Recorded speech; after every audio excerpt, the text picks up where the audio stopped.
আরে কালিয়া, আজ সকালে আমি যখন পায়খানায় বসে পটি করছিলাম তখন বাইরে থেকে পায়খানার দরজা কে বন্ধ করে দিয়েছিল রে? সর্দার, আমরা তিনজন মিলে। শুয়োরের বাছুর!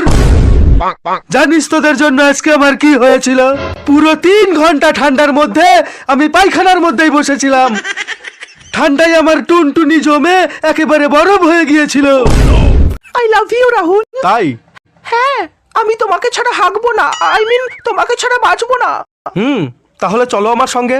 আজকের পর তোমাকে আমার সঙ্গে রাস্তায় বসে হাঁকতে হবে, হয়তো ড্রেনের পচা জল দিয়ে পেছন ধুতে হবে। পারবে তো? যে ভালোবাসে সে কখনো ভালোবাসার মানুষের পথ ছাড়ে না। তুমি তো পায়খানা করে পেছনটাও ধোও না, ঠান্ডার ভয়ে কাগজ দিয়ে মুছে ফেলো। আমি গরম জল ছাড়া চান করব না, আমার খুব ঠান্ডা লাগে। মা তবুও জোর করে চান করাই।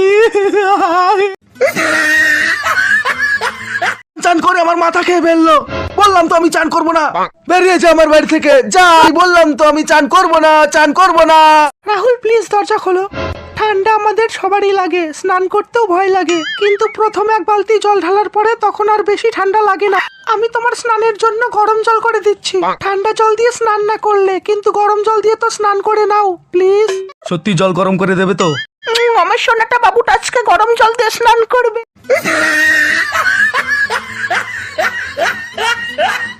और अगर तुम लोग नए हो तो सब्सक्राइब करो, वो जो लाल वाला बटन है उस पर कुछ भी फेंक के मारो, ये माइक फेंक के मारो, ये कैमरा फेंक के मारो, मैंने उल्टा